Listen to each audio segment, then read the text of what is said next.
بسم الله الرحمن الرحيم. لله رب العالمين والصلاة والسلام على سيدنا وشفيعنا بالقاسم وآله الطيبين الطاهرين المعصومين ولعنة الله على أعدائهم أجمعين من يومنا هذا إلى يوم الدين. أما بعد فقد قال الله سبحانه تبارك وتعالى في كتابه المبين وهو أصدق الصادقين اهدنا الصراط المستقيم. صلوات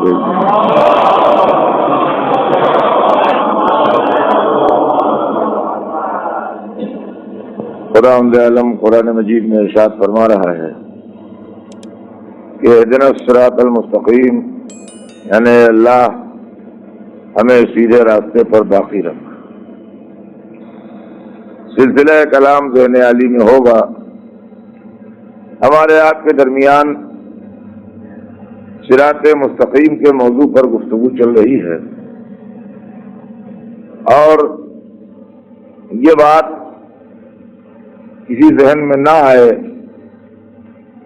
کہ گفتگو اپنے موضوع سے الگ ہے، اس لیے کہ یہ موضوع بڑا وسیع ہے اور ہم مسلک اہل بیت پر چلنے والوں کو جو لوگ گمراہ کہتے ہیں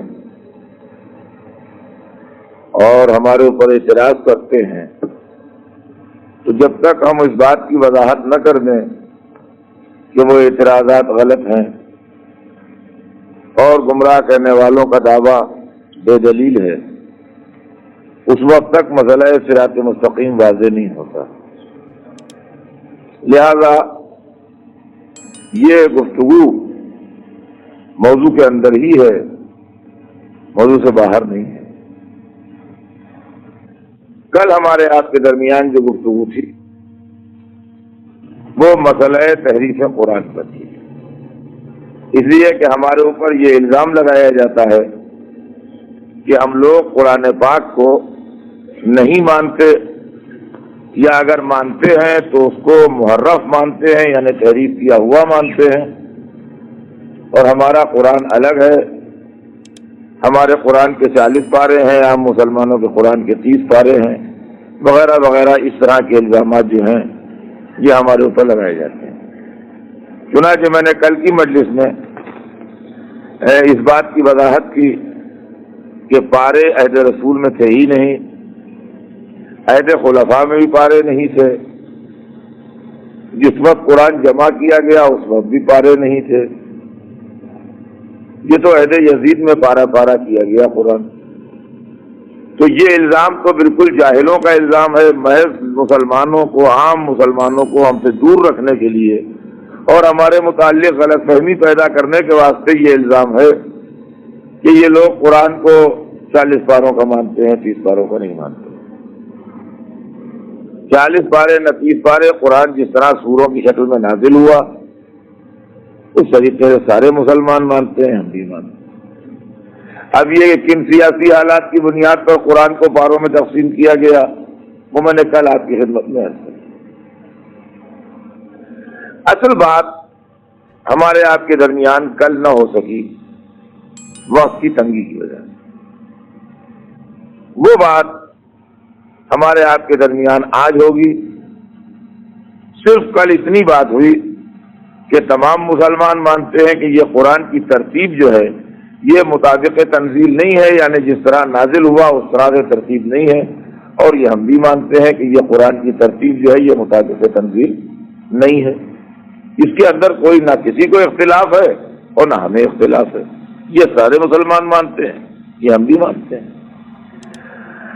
کل کی گفتگو جہاں پر چھوٹی تھی وہاں سے آج کی گفتگو آگے بڑھے گی. اور میں نے آپ حضرات کو اگر کل کی تقریر ذہن میں ہوگی تو میں نے خاص طور سے آپ کو متوجہ اسی لیے کر دیا تھا کہ یہاں پہ میری تقریر ختم ہو رہی ہے، اب یہاں سے کل آگے بڑھے کہ مولا علی نے قرآن پیش کیا دربار خلافت میں آ کے، وہ قرآن جو مطابق تنزیل جمع کیا تھا،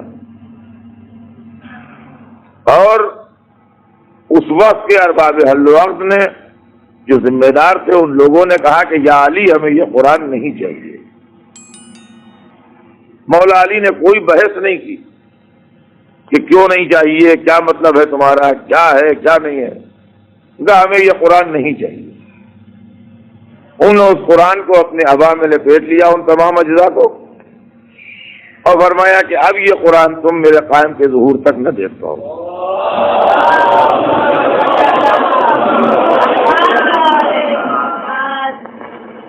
وہ قرآن نہ دنیا میں کسی نے دیکھا، نہ دیکھنے کا دعویٰ کیا، نہ کوئی یہ کہہ سکتا ہے کہ ہمارے پاس ہے۔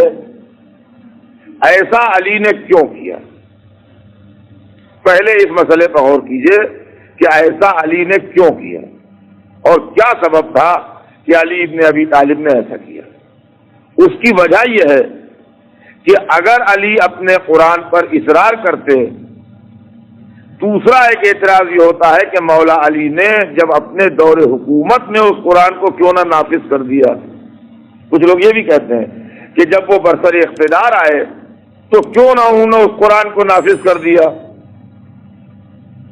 تو در حقیقت قرآن پاک کے ساتھ جو اہل بیت نے خدمت کی اور صداقت قرآن، عظمت قرآن، جلالت قرآن، اعتبار قرآن کو بچانے کے لیے آل محمد نے جو کارنامہ انجام دیا ہے وہ اپنی مثال آپ ہے۔ غور کیجیے، وہ اپنی مثال آپ ہے۔ قرآن اگر علی اس وقت اصرار کرتے تو ظاہر ہے کہ جو مولا علی کے معتقد اور چاہنے والے تھے اس وقت وہ اسی قرآن کو تسلیم کرتے۔ حکومت نے صاف لفظوں میں کہہ دیا تھا کہ ہم اس کو تسلیم نہیں کریں گے، قبول نہیں کریں گے،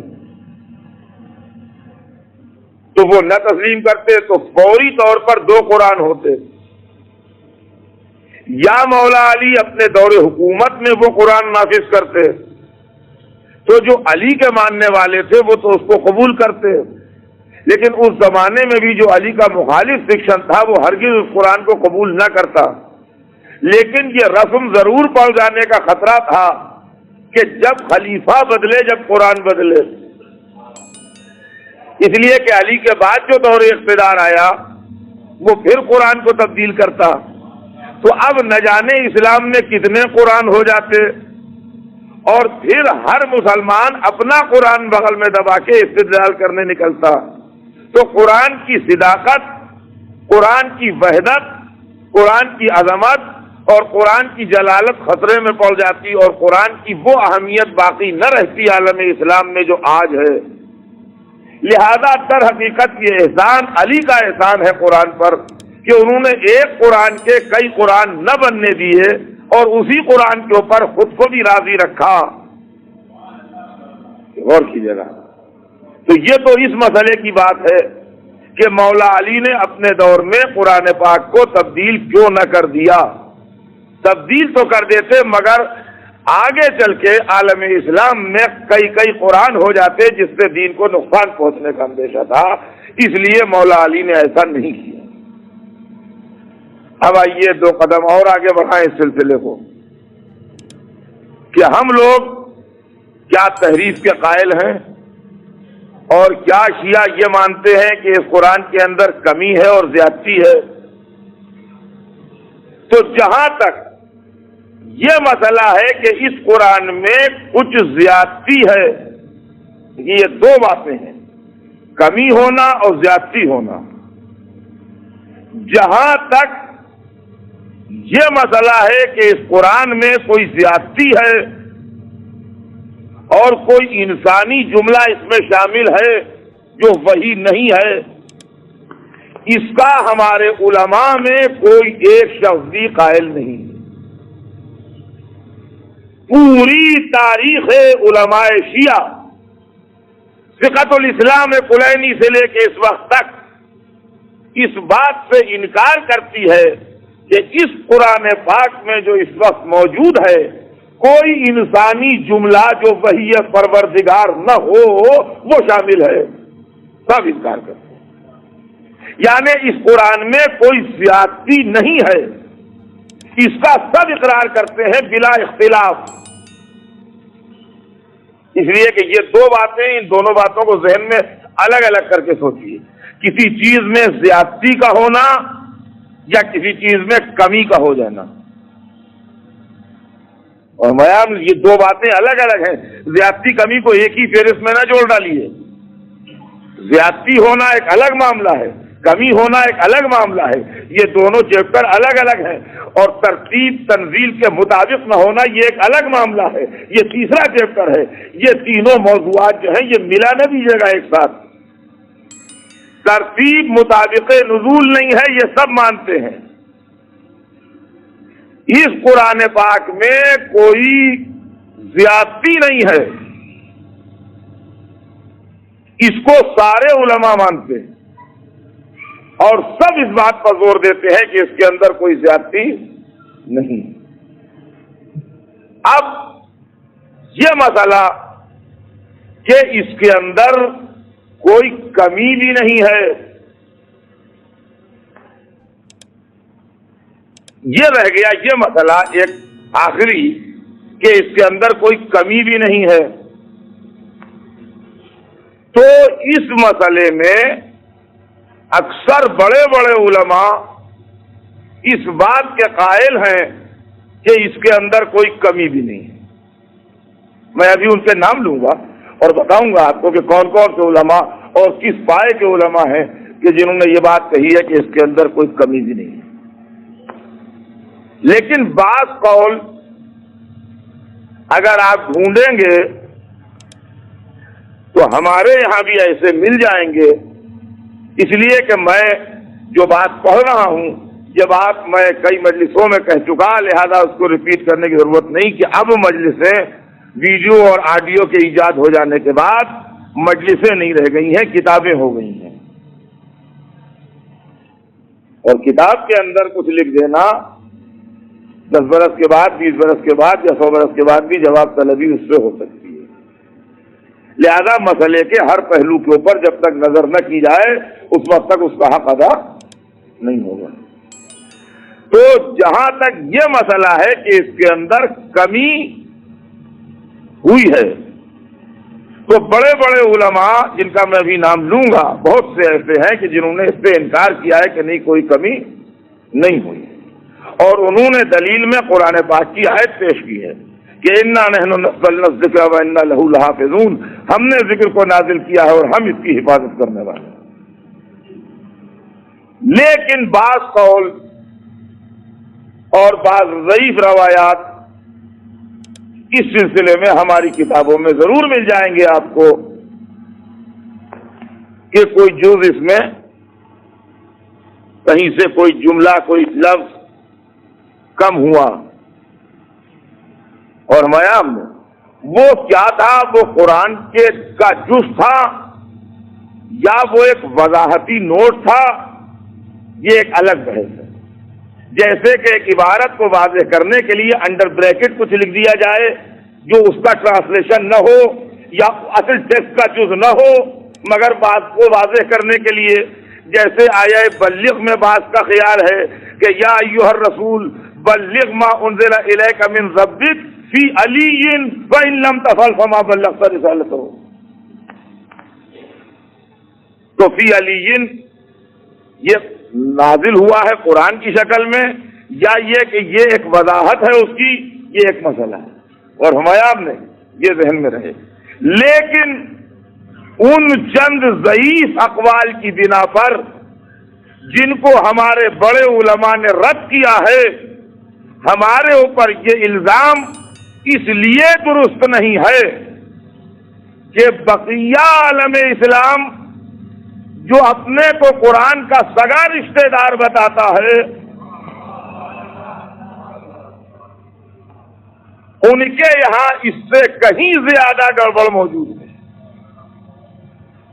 جیسا کہ ایک ام المومنین کے متعلق یہ قول بڑی معتبر اور صحیح کتابوں میں لکھا ہے کہ انہوں نے فرمایا کہ سورہ جمعہ رسول کے زمانے میں تو بہت زیادہ طویل تھا، یہ اتنا مختصر کیسے کر دیا تم نے؟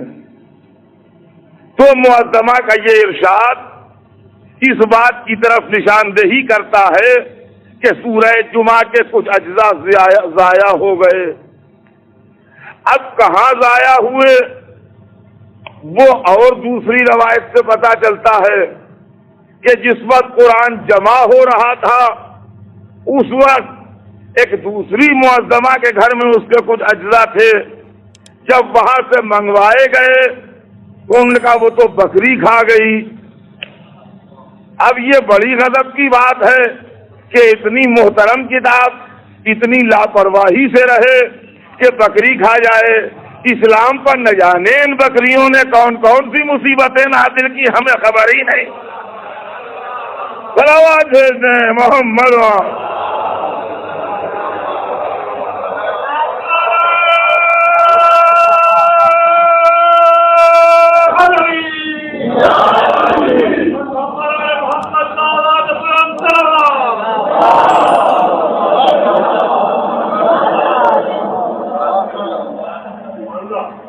فرمایا ہم نے بہرحال اس طرح کی 40 سے زیادہ آیتیں ایسی ہیں جس کو میں تفصیل سے آپ کو کسی وقت پیش کر سکتا ہوں، لیکن ظاہر ہے اس کے لیے کتاب لے کے بیٹھنا پڑے گا، اس کو سنانا پڑے گا، یوں تو نہیں یاد رہیں گے کہ جس کے اندر بین صحابہ اختلاف ہے کہ یوں تھی یہ کم ہے یہ زیادہ ہے۔ خود بزرگان اسلام نے ایک بزرگ کے متعلق جو دوسری منزل پر خلافت تک پہنچے، ان کی عدالت و انصاف کی تعریف میں یہ لکھا ہے کہ جس وقت قرآن ان کے دور میں جمع ہو رہا تھا تو وہ ایک آیت لے کے آئے، لیکن چونکہ ان کو گواہ نہ مل سکے، 2 گواہ نہ فراہم ہو سکے ان کو اس آیت کے اوپر کہ یہ جزو قرآن ہے، وہ آیت قرآن میں شامل نہ کی جا سکی۔ تو ولو وہ ان بزرگ کی لائی ہوئی آیت، وہ موجود ہے آیت، اور زیر ممبر آپ مجھ سے سن بھی سکتے ہیں، کسی مصلحت سے میں اس کو بالائے ممبر نہیں پڑھا کرتا ہوں، لیکن یہ کہ اگر کوئی صاحب کو دلچسپی ہو تو جب میں ممبر سے اتروں مجلس ختم کر کے تو وہ آیت مجھ سے سن بھی سکتے ہیں۔ وہ ایک شرعی سزا کے متعلق ہے، ایک جرم کے متعلق آیت تھی۔ وہ آیت تو اب نہیں ہے، وہ اس لیے قرآن کا جز نہیں ہے، لہذا بقول ان کی آیت تھی۔ اس لیے کہ میں کیسے کہہ دوں آیت جب اس میں نہیں ہے آیت، بقول ان کی آیت تھی ایک جرم کے متعلق کہ اگر بڑھیا بڈھے وہ جرم کریں تو ان کو یہ سزا دی جائے، لیکن اس کے اوپر وہ 2 گواہ نہیں فراہم کر سکے، تو وہ آیت قرآن میں شامل نہیں ہوئی۔ تو لوگ یہ کہتے ہیں کہ یہ ان کا انصاف اور یہ ان کی عدالت اور یہ ان کی حق پسندی کہ باوجود اس کے کہ وہ اسلام میں ایک بڑا نمایاں مقام رکھتے تھے، اور باوجود اس کے کہ وہ برسر اقتدار تھے، اور باوجود اس کے کہ وہ جو چاہتے وہ کر سکتے تھے، لیکن ایک آرڈینری مسلمان کی طرح انہوں نے اپنے کو پیش کیا اور آیت پیش کی، لیکن جب گواہ نہیں ملے تو جو کمیٹی تھی اس نے صاف انکار کر دیا کہ ہم اس کو ایکسپٹ نہیں کریں گے، 2 گواہ نہیں ہیں آپ کے پاس، لہذا انہوں نے اس پر کوئی برا نہیں مانا اور اپنے اس اثر کا جو ان کو حاصل تھا کوئی استعمال نہیں کیا انہوں نے اس موقع کے اوپر، اور انہوں نے اس کو ایکسپٹ کر لیا کمیٹی کے فیصلے کو۔ تو یہ تو ایک الگ بات ہے کہ کمیٹی کے فیصلے کو انہوں نے ایکسپٹ کر لیا، لیکن جب وہ آیت لائے تھے تو کم سے کم ان کے علم و یقین کی حد تک تو قرآن کا جز تھی وہ۔ دیکھیے یہ الگ بات ہے کہ ان کو اس کے سلسلے میں 2 گواہ نہیں فراہم ہو سکے، اس لیے وہ کمیٹی سے اپنی بات نہیں منوا سکے، لیکن جو خود فرما رہے تھے وہ تو ان کو تو کوئی ڈاؤٹ ہوگا نہیں اس میں، یہ تو حالات کی بات تھی کہ ان کو گواہ نہیں ملے، اور یہ اصول کی بات تھی کہ جب گواہ نہیں ملے تو انہوں نے یہ نہیں چاہا کہ بھائی میں اپنی شخصیت کا دباؤ ڈال کے کوئی بات منوا لوں اور جو اصول بنا دیا گیا اور جو کرائٹیریا بنا دیا گیا اسی پر رہنا چاہیے، اس کو بریک نہیں کرنا چاہیے شخصیت کے زور کے اوپر، یہ ایک الگ بات ہے۔ لیکن کم سے کم اتنا تو آپ کو ماننا ہی پڑے گا کہ انہوں نے جس چیز کو قرآن کی آیت کہہ کے پیش کیا تو ان کے علم و یقین کی حد تک تو اس کو یقینی ہوگا یہ کہ یہ قرآن کا جز ہے، ورنہ ہم ان کی دیانتداری سے یہ بات بعید سمجھتے ہیں کہ وہ کوئی بات کی چیز قرآن میں شامل کر دیں۔ جی ہے بات، ہمیں تو یقین ہے کہ بھائی وہ ضرور ان کے علم میں یہ ہوگا کہ یہ قرآن کی آیت ہے۔ اب یہ الگ بات ہے گواہ نہیں ملے تو بزرگان اسلام کی شان ہی یہ ہے۔ حضرت علی نے پورا اپنا جمع کیا ہوا قرآن ہی وڈرا کر لیا تو انہوں نے بیچارے نے ایک آیت ہی وڈرا کی۔ صلوات بھیجتے ہیں محمد اور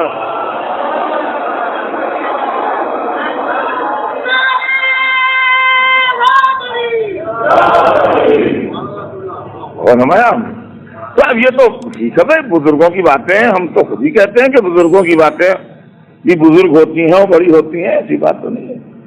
لیکن ہر پڑھا لکھا آدمی اور سنجیدہ آدمی یہ سوچ سکتا ہے کہ وہ جو چیز فرما رہے تھے وہ ان کے علم و یقین کی حد تک صحیح تھی، ورنہ قرآن جیسی کتاب میں ایڈ کرنے کے لیے وہ یہ آیت جو ان کے خیال میں آیت تھی نہ لاتے۔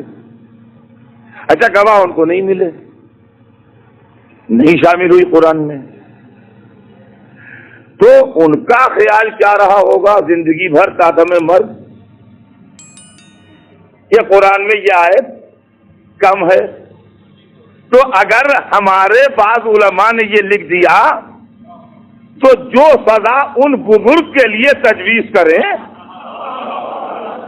وہی ہم اپنے علماء کے لیے بھی قبول کرنے کے لیے تیار ہیں، اس لیے کہ اگر کچھ کمی کے یہ بعض علماء جیسے آپ کل 2-3 کتابوں کا حوالہ دے کے اور اس کی عبارت بھی کوٹ کر دیں کہ صاحب آپ نے تو بڑے دم خم سے ممبر پر یہ پڑھا اثر صاحب اور فلاں کتاب فلاں صفحہ فلاں سطر فلاں عالم فلاں کتاب فلاں صفحہ فلاں سطر فلاں عالم، اب آئیے سامنے جواب دیجئے، تو بھائی ہم اس کے لیے تیار تو پہلے ہی سے رہے ہیں۔ ہاں تو اب اس کے واسطے یہ معروضہ ہے کہ بزرگ لائے تھے، ان کی آیت نہیں ایکسپٹ ہوئی، وہ ایک الگ سبجیکٹ ہے کہ نہیں ایکسپٹ ہوئی، کیا بات تھی جو نہیں ایکسپٹ ہوئی، لیکن ان کے خیال میں تو تھی، تو وہ تو مرتے دم یہ خیال کرتے رہے ہوں گے کہ قرآن میں یہ آیت کم ہے، تو وہ اس قرآن میں ایک آیت کی حد تک کمی کے قائل تو رہے۔ تو اب ان کا ایمان بالقرآن تھا کہ نہیں؟ اگر وہ مومن بالقرآن تھے تو ہم بھی ہیں، اگر وہ نہیں تھے تو ہم بھی نہیں ہیں۔ صلوات ہے محمد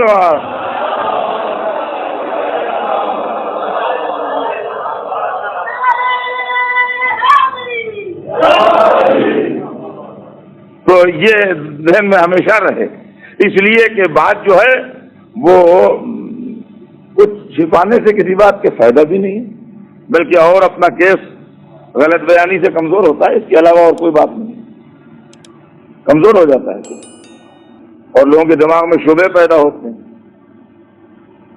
تو یہ صورتحال ہے میاں۔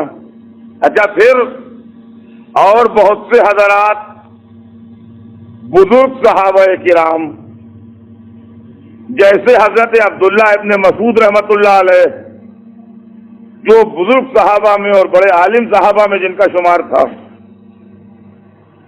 وہ معوذتین کو جزو قرآن نہیں مانتے تھے۔ پڑھیے آپ، میں کہہ رہا ہوں ذمہ دار ہوں، میں پہلے ہی کہہ چکا کہ اب مجلس نہیں ہے اب کتاب ہے، ویڈیو آڈیو کے بعد اب کتاب ہے مجلس نہیں ہے کہ پڑھ کے ہوا میں اڑ گئے بیان اور ہم بعد میں مکر گئے کہ نہیں ہم نے یہ نہیں کہا، اس کی گنجائش اب ہے نہیں کہیں کو۔ لہذا جو پڑھے اس ذمہ داری کے ساتھ پڑھے کہ کل کو کوئی بھی ٹیپ رکھ کے آپ کا جواب مانگ سکتا ہے۔ اب حضرت عبداللہ ابن مسعود رحمۃ اللہ علیہ بڑے پائے کے صحابی، بڑے عالم صحابی، بڑے مرتبے کے صحابی، وہ معوذتین کو یعنی قل اعوذ برب الناس اور قل اعوذ برب الفلق کو قرآن کا جز نہیں مانتے، آخر تک انکار کرتے رہے کہ یہ قرآن کا جز نہیں ہے. ایک لمحے کے لیے بھی انہوں نے اس کو ایکسپٹ نہیں کیا کہ یہ قرآن کا جز ہیں. وہ کہتے تھے محوذتین جزء قرآن نہیں ہیں.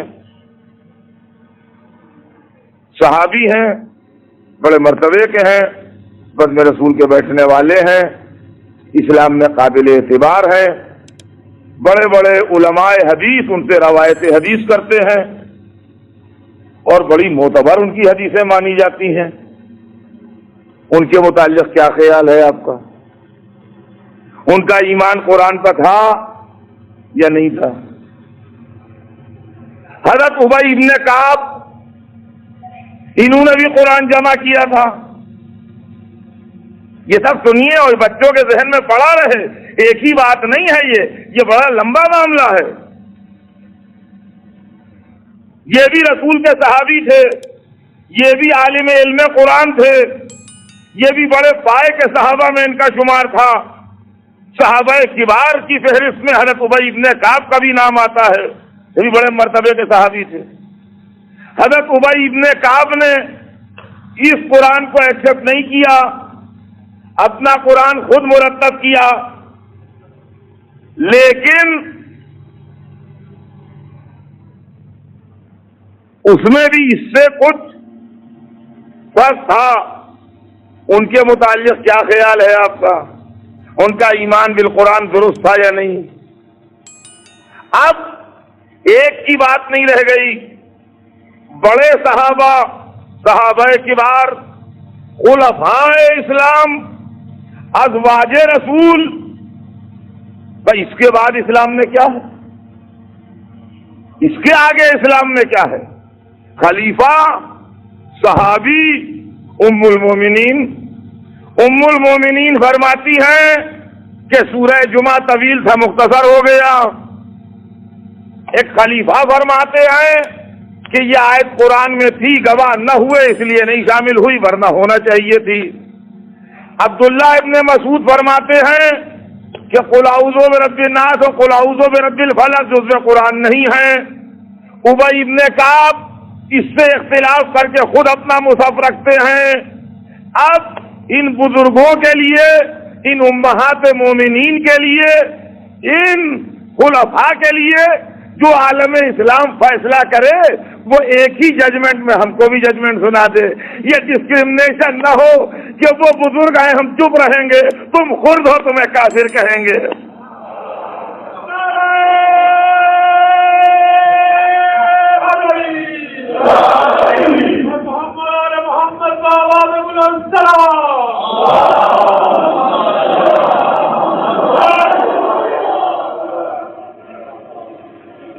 سرکار غور فرما رہے ہیں. اب تیسرا احسان علی سنیے. خدا کی قسم لاکھوں درود اور کروڑوں سلام علی ابن ابی طالب.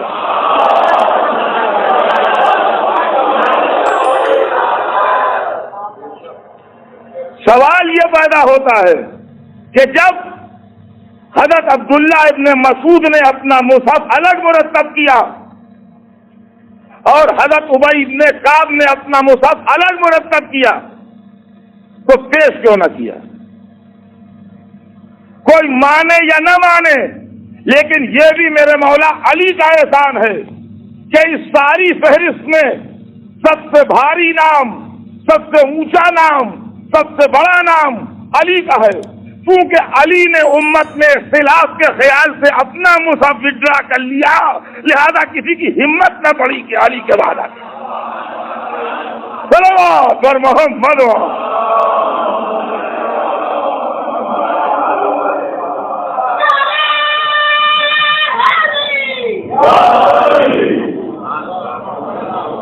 غور کیا ہم, یہ غور فرمائی بات آپ نے, اس لیے کہ اس میں کوئی شک نہیں کہ یہ دونوں بزرگ صحابہ تھے, لیکن جلالت علم علی کے سامنے اور فضائل حیدر کرار کے سامنے اور ان کی عظیم شخصیت کے سامنے ان کی وہ حیثیت نہ تھی. اور اس کی خالی یہ میری بات نہیں, میرا عقیدہ نہیں, تمام عالم اسلام اس کو مانتا ہے، اس میں کوئی اختلاف نہیں کہ جو شان ہیبت علم حیدر کرار تھی اس کے مقابلے میں عبداللہ ابن مسعود ہوں یا ابی ابن کعب ہوں یا اور دوسرے صحابہ ہوں، ان کو وہ حیثیت عالم اسلام میں حاصل نہ تھی جو مولا کائنات علی بن ابی طالب کو حاصل تھی۔ لہذا علی حفاظت قرآن کے لیے سپر بنے رہے، ورنہ عالم اسلام میں بہتیرے مصاحف آ جاتے اور جو جس سے عقیدت رکھتا یا جو جس کو صحیح سمجھتا اس کو وہ قبول کر لیتا۔ اب آئیے یہ غور طلب ہے کہ یہ مصحف کب بنا ہو، کیسے ہوا ہو، کیا ہوا، جو اس وقت ہمارے ہاتھ میں، یہ آپ سنیے، یہ مسئلہ غور طلب ہے اب کہ یہ کیا چیز ہے اور یہ کہاں سے آ گیا ہمارے پاس۔ پہلا دور خلافت کا بہت مختصر تھا جو 2.25 برس میں تمام ہو گیا۔ دوسرا دور خلافت طویل تھا جس کا وقفہ لگ بھگ 10 سال رہا۔ مسلمہ کذاب سے جس وقت مسلمانوں کا مقابلہ ہوا تو اس میں بہت سے حفاظ قرآن مار ڈالے گئے اور قتل ہو گئے۔ تو اس وقت یہ خیال ہوا کہ کہیں قرآن ہمارے درمیان سے غائب نہ ہو جائے، تو قرآن کی کتابت شروع ہوئی اور جمع قرآن کا سلسلہ شروع کیا گیا، جس کے لیے دربار خلافت سے زید ابن ثابت کو اپائنٹ کیا گیا۔ نام ذہن میں رہے، زید ابن ثابت کو دربار خلافت سے اپائنٹ کیا گیا جمع قرآن کے واسطے، جن کی عمر اس وقت 24 برس تھی،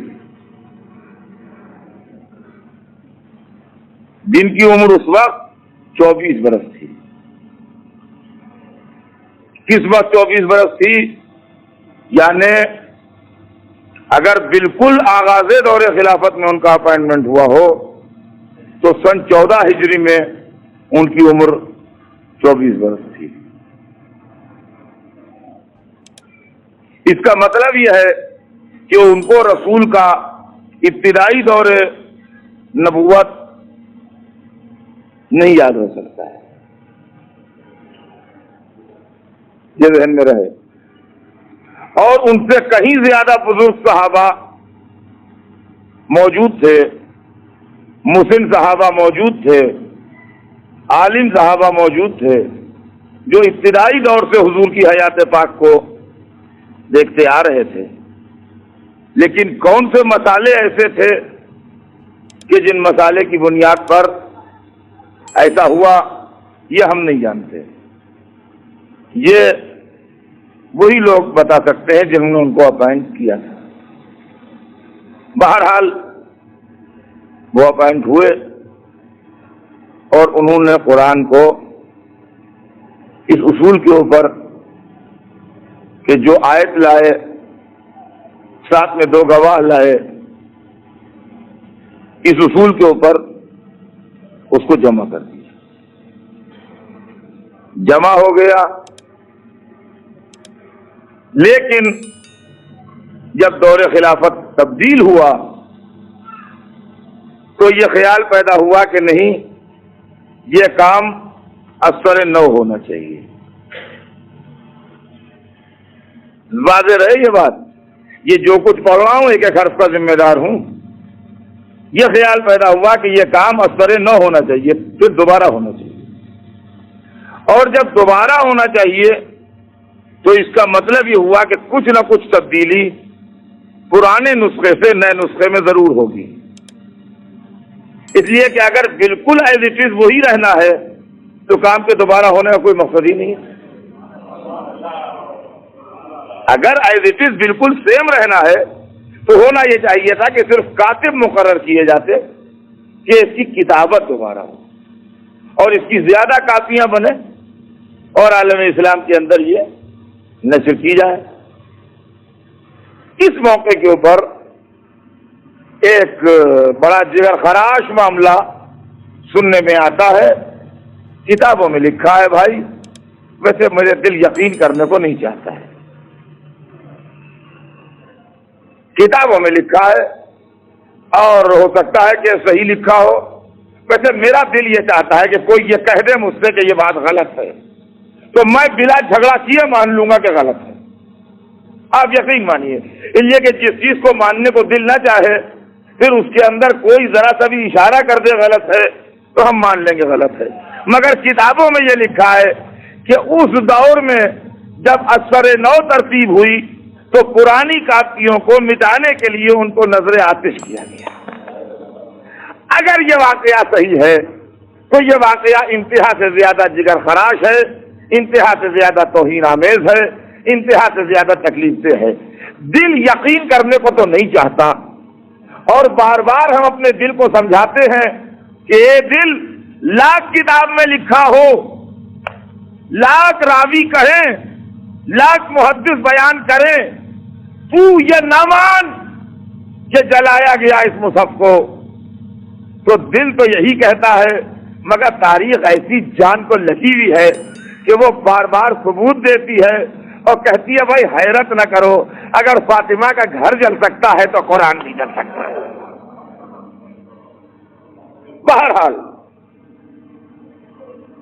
یہ واقعہ ایک تاریخی ہے. پڑھے لکھے لوگ تاریخ کو ریفر کریں اور معلومات حاصل کریں.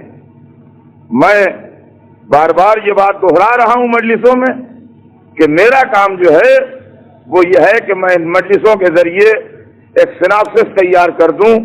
یہ کوئی ریسرچ ورک نہیں ہے، یہ کوئی ڈسرٹیشن نہیں ہے، یہ کچھ بھی نہیں ہے، یہ صرف ایک فہرست بنانے کا کام ہے. اب اس کے بعد آگے والوں کا کام ہے کہ وہ ان خطوط کے اوپر کام کو آگے بڑھائیں. اور ہمارا آپ نے یہ کچھ بھی نہیں ہے، محض فہرست ہے اور کچھ نہیں. اور ظاہر ہے کہ اس مختصر سے وقفے میں میں اس کے علاوہ کچھ کر بھی نہیں سکتا. اب اس کے بعد جب تیسرا دور آیا تو کمیٹی بنی، سنیے گا، جس کے اندر 4 ممبر تھے، 3 ممبر نئے تھے، جن میں سے سب سے کم عمر جو تھا وہ 22 برس کا ایک لڑکا تھا. اور چیئرمین اس کمیٹی کے یہی زید ابن ثابت تھے جن کی عمر اس وقت جب وہ کمیٹی بنی ہے 34 سال ہو چکی تھی. جب پہلی مرتبہ اپائنٹ ہوئے تو 24 برس کے تھے. اس کے 10 سال کے بعد یہ دوسری کمیٹی فارم ہوئی. جو کمیٹی تھی یہ تو سنگل ممبر تھے، وہ اکیلے سے جو کام کر رہے تھے، لیکن تیسرے دور میں کمیٹی بنی اور کمیٹی بنا کے انہوں نے ان کو، سب سے سینئر تھے، سب سے ایجڈ تھے، سب سے زیادہ عمر ان کی تھی تو یہ 34 برس کے تھے. اور بقیہ لوگ جو تھے وہ ان سے عمر میں کم تھے، ان سے جونیئر تھے، جن میں سے ینگسٹ ممبر جو تھا اس کمیٹی کا وہ 22 برس کا تھا. ہماری سمجھ میں یہ نہیں آتا کہ بزرگ صحابہ کی موجودگی میں حضرت عبداللہ ابن مسعود اور حضرت ابی ابن کعب اور حضرت علی مرتضیٰ اور حضرت عمار یاسر اور حضرت ابو ذر غفاری اور دیگر صحابہ، ہم یہ نہیں کہتے کہ اس گروپ کے جو علی کی طرف جھکاؤ رکھتے تھے، نہیں، اس گروپ کے صحیح جو علی کی طرف سے بالکل الگ تھے، لیکن سینئر لوگ تھے اور بزرگ تھے، ان کو اس کمیٹی کا ممبر ہونا چاہیے. اس کمیٹی کے ممبر سعد ابن ابی وقاص ہوتے، اس کمیٹی کے ممبر طلحہ ہوتے، اس کمیٹی کے ممبر زبیر ہوتے، اس کمیٹی کے ممبر ابی ابن کعب ہوتے، اس کمیٹی کے ممبر عبداللہ ابن مسعود ہوتے، اس کمیٹی کے ممبر ابو عبیدہ جراح ہوتے. سینئر لوگ ہوتے اس کمیٹی کے ممبر. یا اگر ابو عبیدہ زندہ نہیں تھے تو اور لوگ تو زندہ تھے، ابو عبیدہ نہیں تھے اس وقت، چلو نہیں تھے، لیکن اور لوگ ہوتے. لیکن اس کمیٹی کے ممبر، سب سے سینئر ممبر 34 برس کا، سب سے جونیئر ممبر 22 برس کا.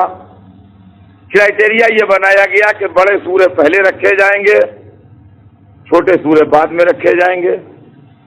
اس حساب سے قرآن پاک جمع کیا گیا، اور اس کمیٹی کی سرگرمیوں کے متعلق لکھا ہے کہ بڑے مخلص لوگ تھے اور بڑے اپنے کام میں زبردست لوگ تھے، لہذا یہ ایک ایک کے دروازے پر گئے اور بڑی محنت سے اور بڑی جافشانی سے اور بہت ڈھونڈ کے انہوں نے آیتیں جمع کی۔ ضرور گئے ہوں گے، ضرور ڈھونڈی ہوں گی، ضرور جمع کی ہوں گی، لیکن یہ ہماری سمجھ میں نہ آیا کہ جب علمی گتھی پڑتی تھی تو لوگ در علی پر آتے تھے، جب آیتیں جمع کرنے کی منزل آئی تو اس دروازے پر کیوں نہ گئے کہ جو عالم علم قرآن تھا۔ یہ قرآن مرتب ہو کے آ گیا۔ آپ ہم سے یہ سوال کر سکتے ہیں کہ ایسے حالات میں جو تم نے پیش کیے، کیا ان مشکوک حالات کے باوجود تم اسی قرآن پر ایمان رکھتے ہو؟ اور کیا تمہارے انداز بیان سے ہم یہ اندازہ نہ لگائیں کہ تمہیں خود اس پر اعتبار نہیں ہے؟ تو ایسا نہیں ہے۔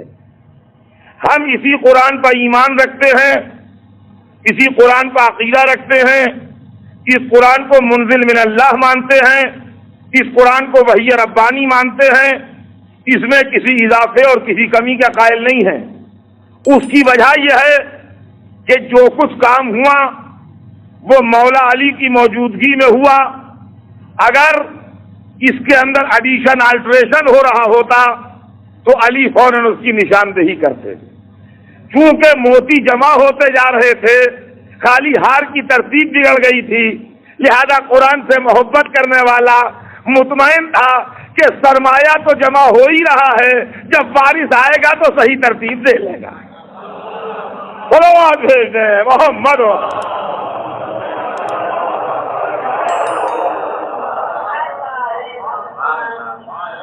ہمارے اماموں کا اسی قرآن کو اپنے دست مبارک سے لکھنا،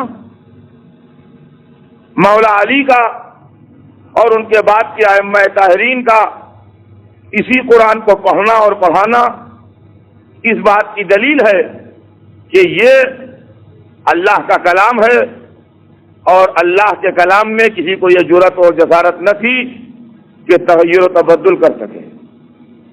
اب رہ گیا کہ شیعہ علماء تحریف کے قائل ہیں، تو آئیے سامنے بات کیجئے کہ کون علماء۔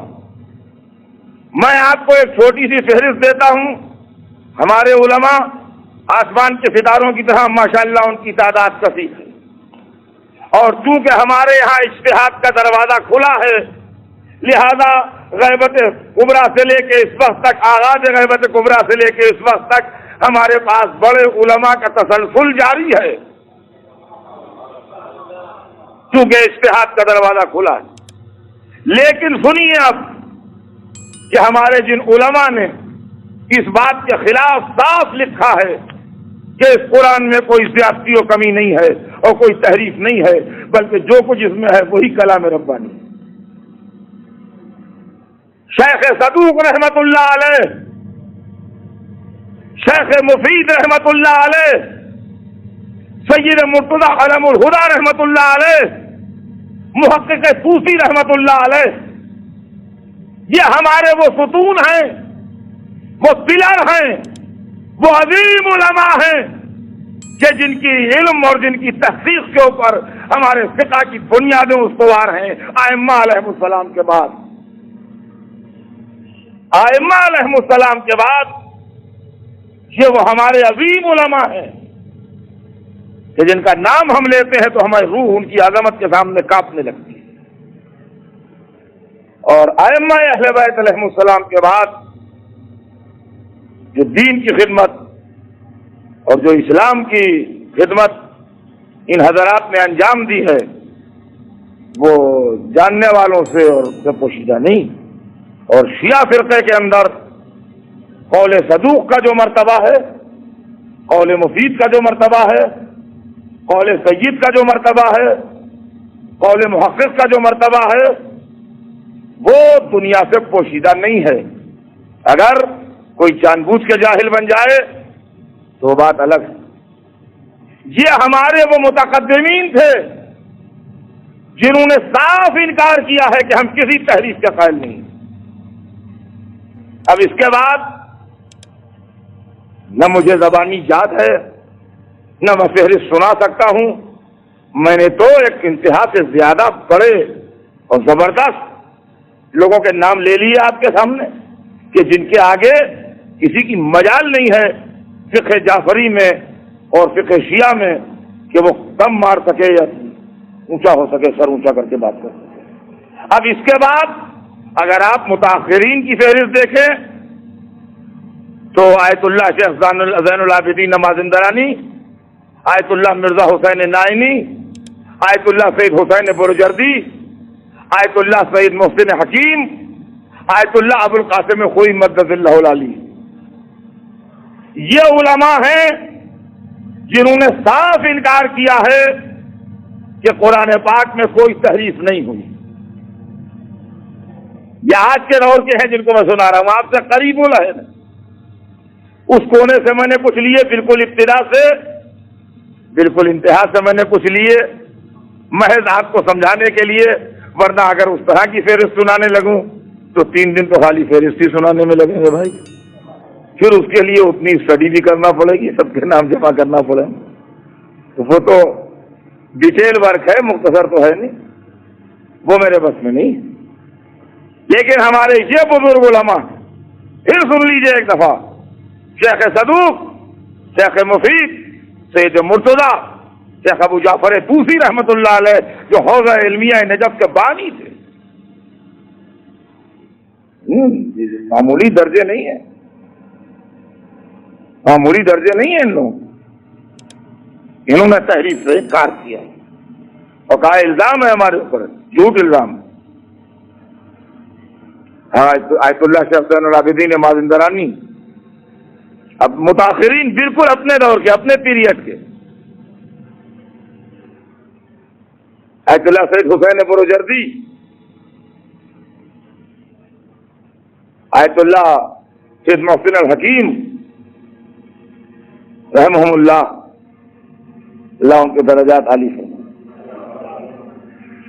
اور آیت اللہ سید ابو القاسم الخوئی مدد اللہ العلی، ہاں، اور آیت اللہ سید محمد رضا گل پائگانی مدد اللہ العلی. ہاں، یہ دونوں حضرات کم سے کم اگر تحقیق میں گواہوں کی ضرورت ہو تو ہمارے یہ 2 بزرگ گواہ زندہ ہیں. یہ لوگ تحریف سے انکار کر رہے ہیں کہ تحریف نہیں ہوئی. اب اس کے بعد بھی اگر کوئی صاحب اس بات پر رٹ لگائے رہیں کہ شیعوں کا ایمان نہ قرآن پر ہے، نہ ہو سکتا ہے، نہ ہے، نہ ہو سکتا ہے، نہ ہے، نہ ہو سکتا ہے. ہم نے 2 دن تقریریں کر دی اس پر، آپ اسی پر بزد رہیں، نہ ہے، نہ ہو سکتا ہے. تو اب یہ عادت چھوڑ دیجئے کہ نہ ہے، نہ ہو سکتا ہے. اس لیے کہ اگر کوئی آپ کے لیے، آپ کے سامنے اللہ کے لیے سوال کرے تو کہیں رو میں کہہ نہ جائیے گا کہ نہ ہے، نہ ہو سکتا ہے. صلوات بھیجتے ہیں محمد.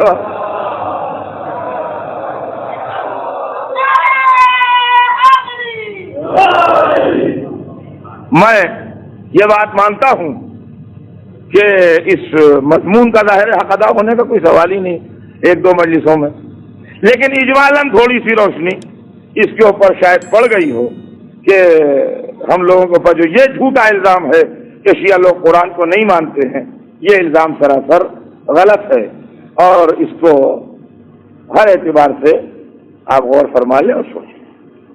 اب کل انشاءاللہ میں آپ کو ایک دوسرا الزام سناؤں گا، اور وہ الزام جو ہمارے اوپر لگایا جاتا ہے وہ یہ ہے کہ شیعہ اس لیے مرتد و بے دین ہیں کہ یہ اپنے اماموں کو معصوم مانتے ہیں. ایک الزام ہمارے پر یہ بھی زبردست ہے کہ ہم اپنے اماموں کو معصوم مانتے ہیں، اس لیے ہمیں اسلام سے نکال دیا جائے. اللہ اللہ، خطا اتنا طاقتور ہو جائے گی کہ عصمت کو نکالے.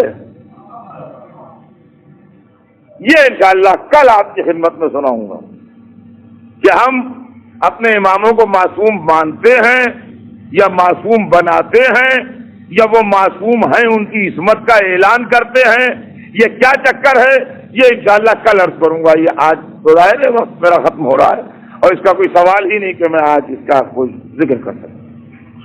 میں تو صرف اتنا عرض کروں گا, کسی مجلس میں عرض کر چکا کہ قرآن کی توضیح, قرآن کی تشریح, قرآن کے معنی کو بیان کرنا, آل محمد نے جس طرح قرآن کا ساتھ دیا ہے اور جس طرح قرآن کی مدد کی ہے, اس طریقے سے کائنات عالم میں کسی نے نہ قرآن کا ساتھ دیا نہ قرآن کی مدد کی. اور یہ دوسرے کر بھی کیسے سکتے تھے جبکہ محمد ہی کی اولاد قرآن مجید کی محافظ بھی تھی اور رسول آل ہی کو قرآن کا ساتھی بنا کے گئے. ظالموں نے آل محمد کو چھوڑا اور ظالموں نے قرآن کو چھوڑا.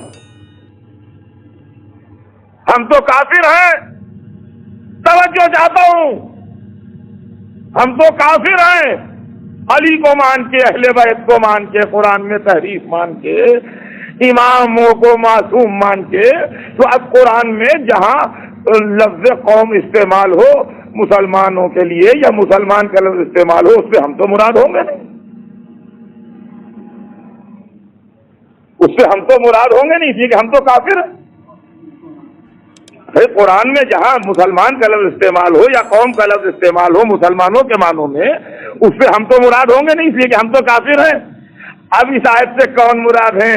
یا رب اتخذ هذا القوم مہجورا, پالنے والے, ان قومی اتخذ هذا القرآن مہجورا, یا رب ان قومی اتخذ هذا القرآن مہجورا. قیامت کے دن رسول اللہ کے سامنے آ کے فریاد کریں گے, یا رب ان قومی اتخذ هذا القرآن مہجورا.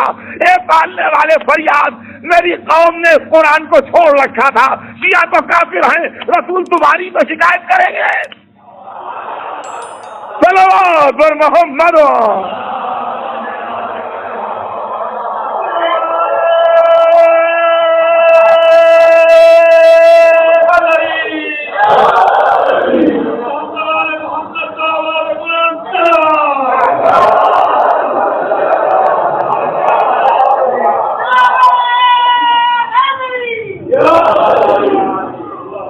یہ کس کے لیے آیت ہے؟ یا رب ان قومی اتخذ هذا القرآن مہجورا. پالنے والے میری قوم نے اس قرآن کو چھوڑ دیا, ترک تعلق کر دیا. یا آپ بتائیے یا ہم بتائیں, یا آپ بتائیے یا ہم بتائیں. اگر آپ ہم سے پوچھیے تو ہم بتائیں گے کہ یہ قوم وہ قوم ہے جس نے ایسوں کے ہاتھ پر بیعت کر لی جو اپنے کو خلیفہ بھی کہتے تھے اور کہتے تھے خبر انجا ولا وحی نزل, نہ خبر آئی تھی نہ وحی نازل ہوئی تھی. یہ وہ قوم ہے جو ایسوں کے ہاتھ بک گئی, یہ جو دربار میں بیٹھ کے توہین قرآن بھی کرتے تھے اور پیٹ کے بھوکے دل کے کالے ان کو جھک جھک کے سلام بھی کرتے تھے. محض دو روٹیوں کے لیے اور محض 4 دن کی بے وقار و ذلیل زندگی کے لیے جس کا انجام موت ہے. کیا مانے کہ ملت مسلمہ یزید کے ہاتھوں بک جائے؟ کیا مانے کہ عالم اسلام اس کو امیر المومنین کہہ کے اس کا خطبہ پڑھے اور وہ حسین کو قتل کر کے جشن منائے, بازار سجائے, دربار آراستہ کرے, شہر کی آئینہ بندی کرے, آل محمد کو دمشق میں اس طرح طلب کرے کہ شہر کا چپا چپا سجا ہوا ہو اور محمد کے نواسے کا کٹا ہوا سر داخل دربار ہو؟ کیا مانے اس کے؟ اگر ملت دھوکے میں آ گئی تھی تو کیا اتنا وقفہ اس کی آنکھوں کے کھلنے کے واسطے کم تھا؟ نیزے پر سر حسین نہیں ہے بلکہ نیزے پر قرآن ہے. اس کو چاہے سر حسین کہہ لیجئے چاہے قرآن کہہ لیجئے, اس لیے کہ کبھی نیزے پر سر نظر آتا ہے اور کبھی فراز نیزہ سے قرآن سنائی دیتا ہے. تو کبھی اس کو سر حسین سمجھیے، کبھی اس کو قرآن پاک سمجھیے، اور یہ محمد کی نواسیاں نہیں ہیں، یہ برہنہ پشت ناکوں پر قرآن کی آیتیں ہیں، یہ قرآن پاک کی تفسیریں ہیں کہ جن کو ظلم و عدوان نے برہنہ پشت ناکوں پر طلب کیا۔ یہ محمد کی نواسیاں نہیں ہیں جو کربلا سے کوفے ہوتی ہوئی شام آ رہی۔ اللہ اللہ، یہ کون سا قافلہ تھا جو حق و صداقت کو زندہ کرنے نکلا تھا، جو دین کو بچانے نکلا تھا، جو شریعت کو حیات نو بخشنے نکلا تھا۔ ہماری جانیں فدا، ہم قربان، ہم نثار اس حق و صداقت کے قافلے پر جو کربلا سے کوفے آیا، اور کوفے میں جب چاروں طرف سے اہل کوفہ نے بازاروں میں ہجوم کیا تو ایک دفعہ کانپنے لگے لوگوں کے دل یہ سوچ کے کہ علی کے بولنے کی آواز کدھر سے آ رہی، اور اب جو دیکھا تو علی نہیں، علی کی بیٹی بول رہی ہے، یا اہل الکوفہ یا اہل المکر والخدع، اے کوفے والو، اے مکر و فریب کے پرستارو، تمہاری مثال اس زر و جواہر کے انبار کی ہے کہ جو اتنی گہرائی میں ہو جسے کوئی پا نہ سکے۔ تمہاری مثال ان عورتوں کی ہے جو اپنا سوت کاٹیں اور اس کے بعد اپنے ہاتھ سے اس کو ٹکڑے ٹکڑے کر دیں۔ تم نے کیا کیا؟ تم نے اپنے نبی کے نواسے کو بلایا اور اپنے ہاتھوں قتل کر دیا۔ اے مکر کے پیکروں، تم نے سوچا بھی؟ یہ زینب تھی جو کوفے میں اہل کوفہ کو ڈانٹ رہی۔ دنیا میں آج تک کسی نے کسی قیدی بیوی کو اس طرح نہ دیکھا ہوگا کہ وہ لوگوں کو اس دلیری سے ڈانٹ رہی ہے اور لوگوں کے سر جھکتے چلے جاتے ہیں، ندامت کی زردی چہرے پر بہتی چلی جاتی ہے، آنسوؤں کا سیلاب امنڈتا چلا جاتا ہے، احساس جرم سے گردنیں جھکتی چلی جاتی، اور زینب منزلیں گزارتی ہوئی شام کی طرف بڑھ رہی ہیں۔ یہ زینب ہے، فاتح شام زینب۔ دو جملے میرے ہمیشہ ذہن میں رکھیے گا، مصائب سنتے وقت بھی، کسی تقریر کو سماعت فرماتے وقت بھی، اور میں بھی ہمیشہ اس کا قائل ہوں اور تقریر کے دوران بھی ہمیشہ اس کا خیال رکھتا ہوں کہ آل محمد مظلوم سب سے بڑے تھے دنیا میں، آدم سے لے کے صبح قیامت تک ان کے جیسے مظلوم کا ہم تصور نہیں کر سکتے، لیکن ایک سیکنڈ کے 1000ویں حصے کے لیے بھی مجبور نہیں تھے۔ مظلومی ایک الگ شے ہے، مجبوری ایک الگ شے۔ زینب مجبور نہیں تھی، بی بی ام کلثوم مجبور نہیں تھی۔ ہمارے ایک دوست ہیں حیدرآباد میں، سعید شہیدی، ان کے 4 مصرے میں آپ کو سنا دوں، اکثر مجھے یاد آتے ہیں کہ تھی مصلحتاً خاموش و حیرہ زینب، ایسی بھی نہ تھی بے سر و ساما زینب، ہو سکتی تھی برباد یہ دنیا ساری، کر سکتی تھی بالوں کو پریشان زینب۔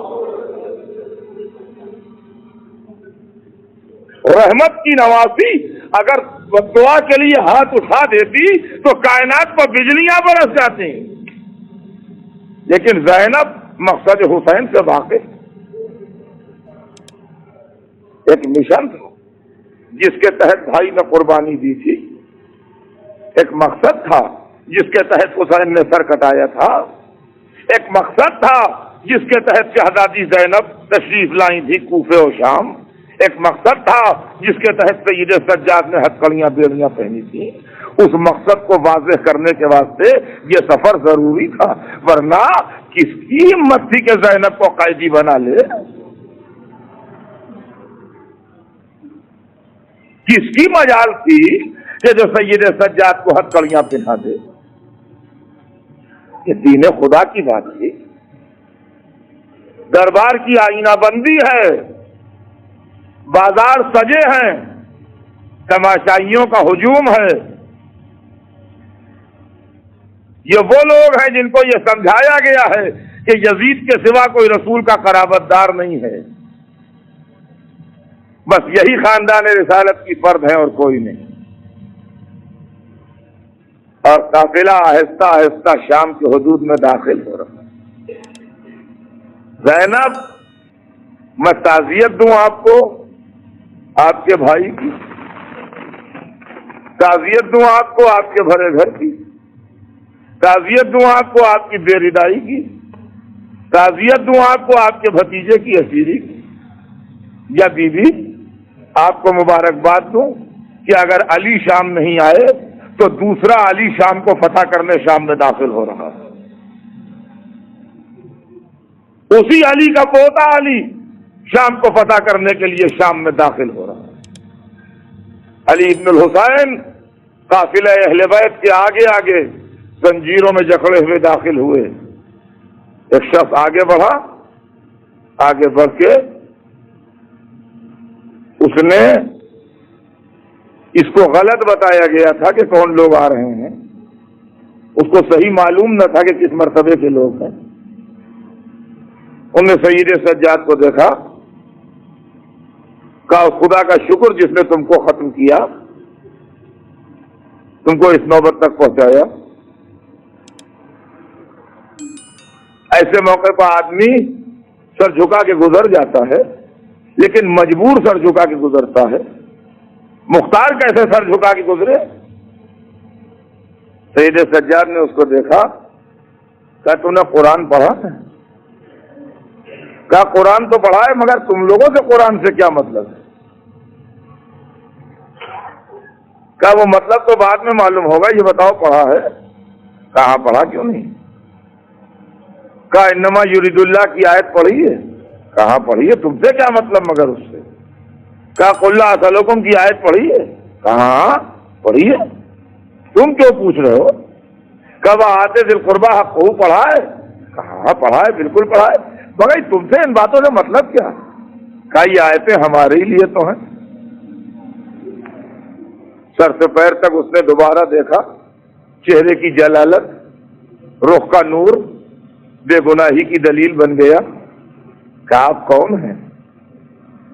نام و نسب بیان کیا، پیروں پر گر گیا، فرزند رسول معاف کیجیے گا پہچانتا نہیں تھا۔ ان ظالموں پر خدا کی لعنت ہو، انہوں نے ہمیں غلط بتایا، ہم تو یہ سمجھ کے آئے تھے۔ تبدیل ہو رہے ہیں لوگ، تبدیل ہو رہے ہیں لوگ، قافلہ آگے بڑھ رہا ہے۔ ظالم نے قافلہ اہل بیت کو بڑی دیر دھوپ میں کھڑا رکھا محض توہین کے واسطے، بڑی دیر دربار کے باہر روکے رکھا محض توہین کے واسطے۔ اور اب ایک مرتبہ جب دربار میں داخل ہوا قافلہ، کرسی نشینوں کا مجمع، زنجیروں کی جھنکار، قیدی محمد کی نواسیاں، نام نہاد مسلمانوں کے ہاتھوں محمد کی نواسیاں قیدی بن کے ابو سفیان کے پوتے کے سامنے آ رہی۔ باطل خوش ہے کہ ہم نے بدر و احد کا انتقام لے لیا، باطل خوش ہے کہ علی کے بیٹے کربلا میں مار ڈالے گئے۔ اب کون ہے بولنے والا؟ اب کون ہے جواب دینے والا؟ قیدی لا کے سامنے کھڑے کیے گئے دربار میں۔ شمر نجیس جو کوفے سے لے کے شام تک قافلے کا سردار تھا، عمر سعد ملعون کوفے میں رک گیا، شمر لے کے آیا تھا قافلہ کوفے سے شام تک، کھڑا ہوا یزید کے سامنے اور کھڑے ہو کے ایک غلط اسٹیٹمنٹ دیا، خلاف واقع بیان دیا، جو بیان سچا ہونا چاہیے وہ نہیں دیا، جھوٹا بیان دیا۔ حسین اور ان کے ساتھیوں کی جرأت و دلاوری کے متعلق غلط بیانی سے کام لیا۔ اور جیسے ہی شمر کا بیان تمام ہوا، ایک عجب آواز ابھری، ثقلت کا سواکل ایھا الکذاب، ہل گیا دربار. ثقلت کا سواکل ایھا الکذاب، ماتم کرنے والیاں تیرے ماتم میں بیٹھے ہو جھوٹے، او جھوٹے. ان السیف اخی الحسین لم یترک فی الکوفہ بیتا الا وفیہ باکن و باکیہ و ناہن و ناہن. میرے بھائی حسین کی تلوار نے کوفے میں کوئی گھر ایسا نہیں چھوڑا ہے جس میں رونے والے اور رونے والیاں اور پکا کرنے والے اور پکا کرنے والیاں نہ ہوں. تیرے پورے شہر میں سب ماتم بچھی ہوئی ہے، کیا بات کرتا ہے؟ اور دربار سے شور اٹھا، شمر صحیح بیان دے، صحیح بات بتا، جھوٹ کیوں بول رہا ہے؟ اور جھنجلایا وہ شقی، کہتا ہے صحیح تو یہ ہے کہ ہمیں جن سے لڑنا پڑا ان کو اس کی پرواہ نہیں تھی کہ وہ موت پر جا پڑے یا موت ان پر آ پڑے. یہ امیر ان سے لڑکے آ رہے ہیں جنہوں نے زرہوں پر دل پہن لیے.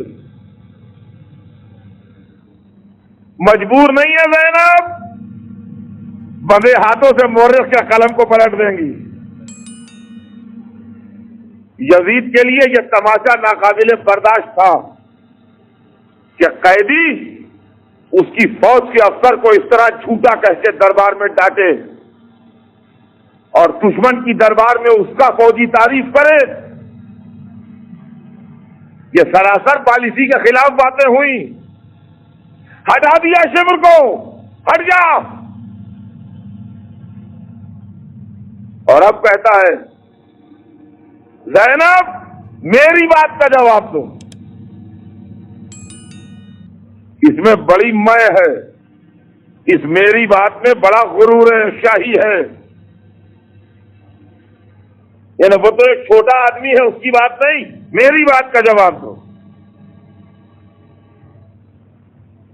یہی وہ حکومت تھی جس کے لیے تمہارے بھائی نے مجھ سے نزاع کی. دیکھو خدا نے حکومت مجھے دی. صلوات و سلام ہو سیدہ زینب پر، لاکھوں درود اور کروڑوں سلام صبح قیامت تک. یہ وہ گھر ہے جہاں اللہ نے نبوت بھیجی ہے اپنی. یہاں کا بچہ بچہ منتخب کرتا ہے پروردگار. دیکھو خدا نے مجھے حکومت دی. ابھی ابھی جواب چاہیے، مناظرے میں جواب ہفتے برباد نہیں دیا جاتا ہے. اگر ابھی جواب نہیں آپ پاس تو گئے آپ. ابھی جواب چاہیے ورنہ کبھی نہیں. جو اصول مناظرہ کے خلاف ہے کہ جواب کل دیں گے، کل دیں گے، کہا ہو گئے آپ کام سے. جواب ابھی چاہیے. تخت پر سچ مچ کا بادشاہ بنا بیٹھا ہے. یہ بات صحیح ہے کہ کل اس کا نام داخل دشنام ہو جائے گا، لیکن آج تو ہے تو جواب ابھی چاہیے. سر حسین کٹا رکھا ہے، اہل بیت اسیر کھڑے ہیں. یزید سچ مچ کا بادشاہ بنا تخت پر بیٹھا ہے. اس وقت اس کی بادشاہت میں کسی کو شک نہیں ہے. آنے والے کل کی کسی کو خبر آج نہیں ہے. کہتا ہے دیکھو خدا نے حکومت مجھے دی. جواب اسی منٹ میں چاہیے. قربان ہم جناب زینب پر. صاحب نہج البلاغہ کی بیٹی بولی اور فصاحت و بلاغت بلائیں لینے لگی. شان خطابت قربان ہونے لگی. زبان و بیان کی ساری صلاحیتیں زینب کے پاؤں چومنے لگی.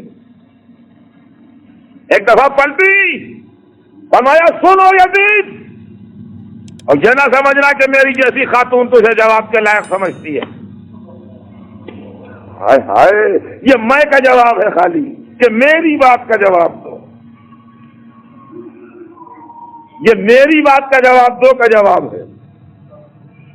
یہ نہ سمجھ لینا میرے جواب دینے سے کہ میرے جیسے مرتبے کی خاتون تیرے جیسے کمتر انسان کو جواب کے لائق سمجھتی ہے.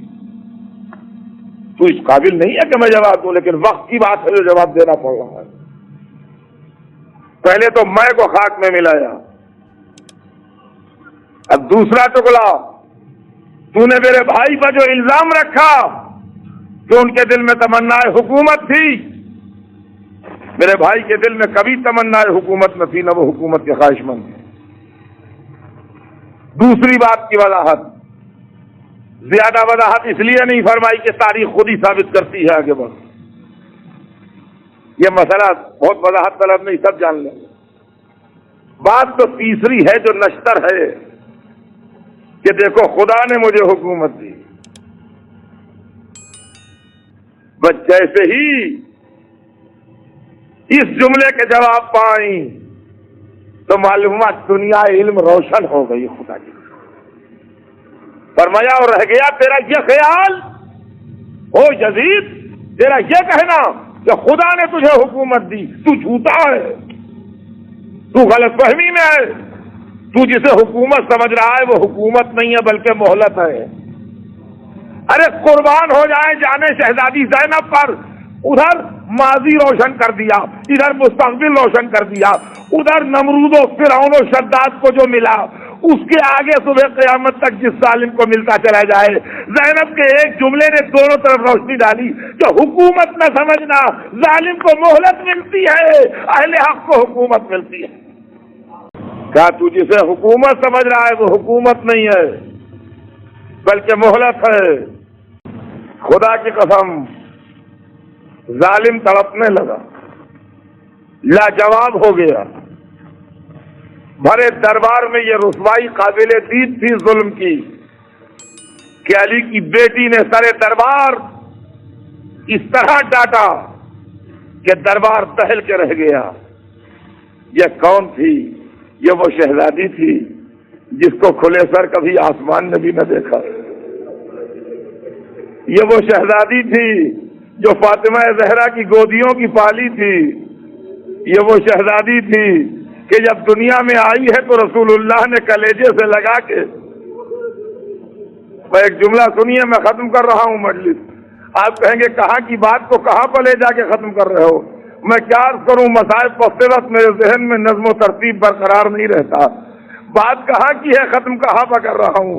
رسول خدا نے جب حسن پیدا ہوئے تو آ کے بچے کو پیار کیا، زبان چوسائی. جب حسین پیدا ہوئے تو آ کے بچوں کو پیار کیا، زبان چوسائی. جب زینب پیدا ہوئی تو اسی محبت سے آئے، ننھی نواسی کو گود میں لیا. لیکن پیار کر کے نہ جانے کیا ہوا کہ رونے لگے. جب لوگوں نے کہا حضور روتے کیوں ہیں، کہا تمہیں کیا معلوم میں کیا دیکھ رہا ہوں. خدا جانے زینب کے بندے ہاتھ دیکھ رہے تھے، خدا جانے زینب کا کھلا سر دیکھ رہے تھے، خدا جانے حسین کی میت پر زینب کا نوحہ دیکھ رہے تھے، خدا جانے علی اکبر کے لاشے میں شرکت دیکھ رہے تھے، خدا جانے دربار یزید میں داخلہ دیکھ رہے تھے. لبیک یا حسین، لبیک یا حسین، لبیک یا حسین، لبیک یا حسین.